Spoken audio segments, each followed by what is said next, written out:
Joining me on 12 Minutes with is Taaras, Deputy Prime Minister of Ukraine for European and Euro-Atlantic integration. Thank you for being here. Thank you for inviting me.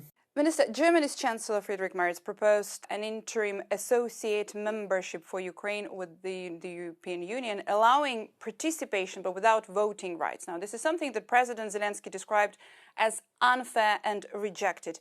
What specifically makes this model unacceptable for Ukraine? It is unacceptable if it is an alternative to full membership, and this is a starting point for all discussions about future of Ukraine, is that there are no alternative for the fast, merit-based, but full membership in the European Union. Any type of alternatives are simply not acceptable and not worth any discussions. So that's why the formula is very clear, that we need to have a fast, comprehensive, normal accession process that will end with a signing of a treaty of accession under Article 49 of the Treaty of European Union. So this is normal, normal accession. Everything else, I think that it doesn't matter, but we will see what else in the letter of Chancellor Merz. Do you see any sort of phased or partial integration for Ukraine, or it's a no-go? So gradual integration is a term that exists within the accession process, so that from the 1st of January 2026 we started Rome like at home, when the project where Ukraine is treated like a member state of the European Union, so the same rights and the same obligations. We use an association agreement for these purposes. For us, the integration into the internal market even before the accession to the European Union is of utmost interest, because our business wants to be treated as a business of the European Union with no trade barriers, but it should not decrease the attention or move any resources from accession negotiations. Ukraine set a target to complete all the internal obligations and be technically ready for the EU membership by the end of 2027. But it does take sometimes from candidates countries decade to finally join the European Union. Is this something that Ukraine is ready to wait longer, much longer in this case? Here we still have certain prejudice towards Ukraine. For Ukraine, this decade started in like 15 years ago, or even earlier, when we negotiated association agreement. A lot of our policies are based on EU rules, so that like food safety or technical regulations, and as well in the most important topic as a rule of law. So what we are doing now is completing the reform that started in 2016 with review of the constitution. So that's why we absolutely rationally and in absolute sobriety know that all the benchmarks that are already defined by the European Union are easily implemented in the forthcoming 12-8 months. We are conscious that we are on the final stage of negotiations. We are not starting this. But there are some people in different member states who still believe that if Cluster 1 will open only like here in June, so now, then it will only start the process of reforms in Ukraine. It's otherwise. So the opening of a cluster will open the final countdown. We've heard this indication regarding June also from Enlargement Commissioner Marta Kos when it comes to the Cluster 1, which is, of course, focused on democracy and the rule of law. She also said that she expects other clusters to open in July. What's your timeline?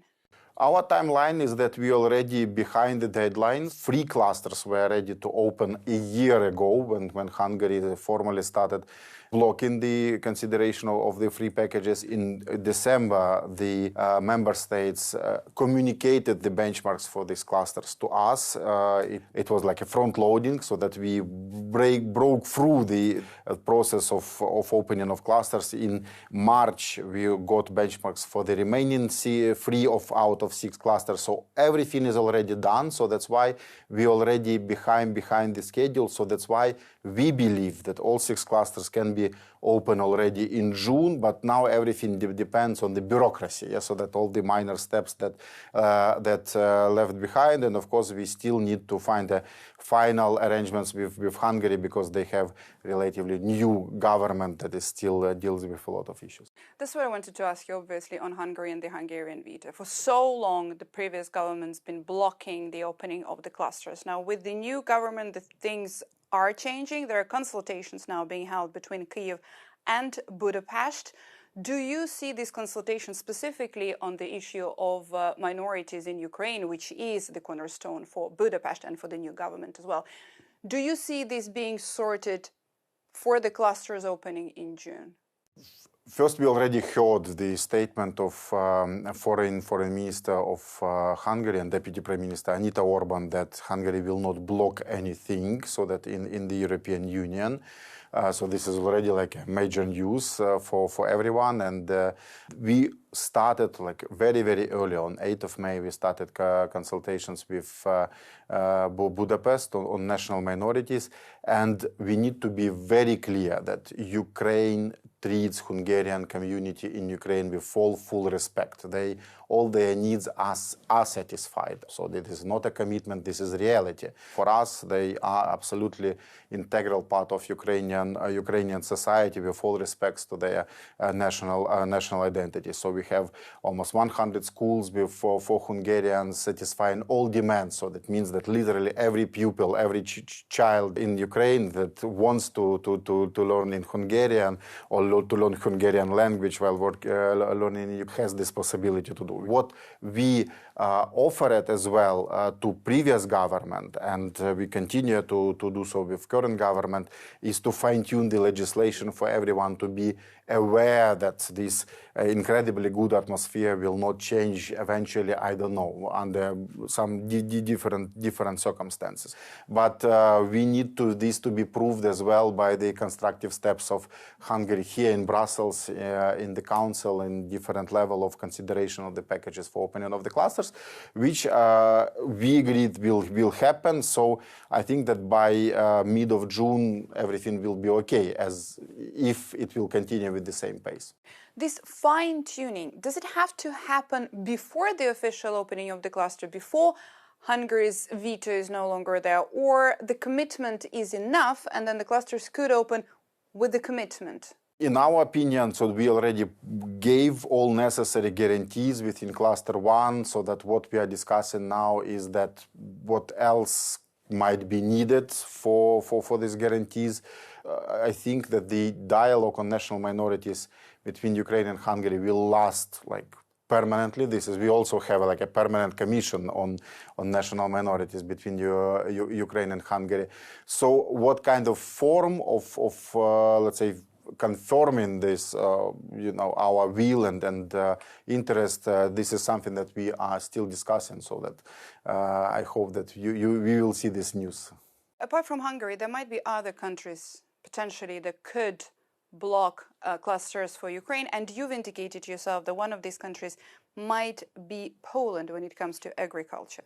Yeah, there is no big secret, so that Polish agriculture treats Ukrainian agriculture as a competition. So last week was full of contacts with Polish government. I am co-chair of our intergovernmental commission with Poland, so we discussed all these things. So we see no intention to block opening of the clusters, but we see the good faith will to find a solution for these sensitive and complicated topics with Poland and our neighbors and with other member states as well. But indeed, this one will be the most delicate.